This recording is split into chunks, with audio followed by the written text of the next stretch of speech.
Exodus 19.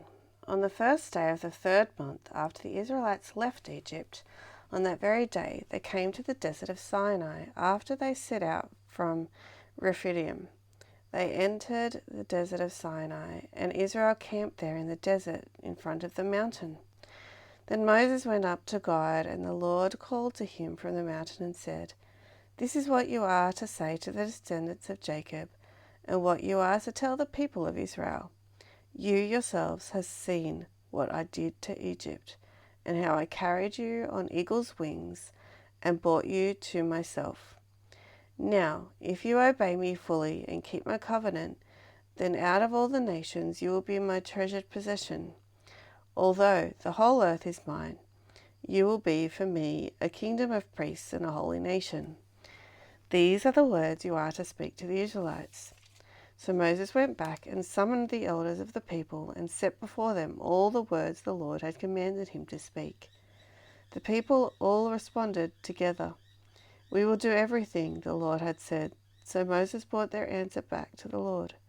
The Lord said to Moses, "I am going to come to you in a dense cloud, so that the people will hear me speaking with you, and you will always put their trust in you." Then Moses told the Lord what the people had said. And the Lord said to Moses, "Go to the people and consecrate them today and tomorrow. Have them wash their clothes and be ready to be by the third day, because on that day the Lord will come down on the mountain in the sight of all the people. Put limits for the people around the mountain and tell them, 'Be careful that you do not approach the mountain or touch the foot of it. Whoever touches the mountain is to be put to death. They are to be stoned or shot with arrows. Not a hand is to be laid on them. No person or animals shall be permitted to live. Only when the ram's horn sounds a long blast they may approach the mountain.'"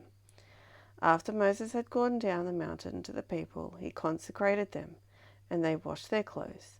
Then he said to the people, "Prepare yourselves for the third day. Abstain from sexual relations." On the morning of the third day there was a thunder and lightning with a thick cloud over the mountain, and a very loud trumpet blast. Everyone in the camp trembled. Then Moses led the people out of the camp to meet with God. And they stood at the foot of the mountain. Mount Sinai was covered with smoke, because the Lord descended on it in the fire. The smoke billowed up from all like smoke from a furnace, and the whole mountain trembled violently.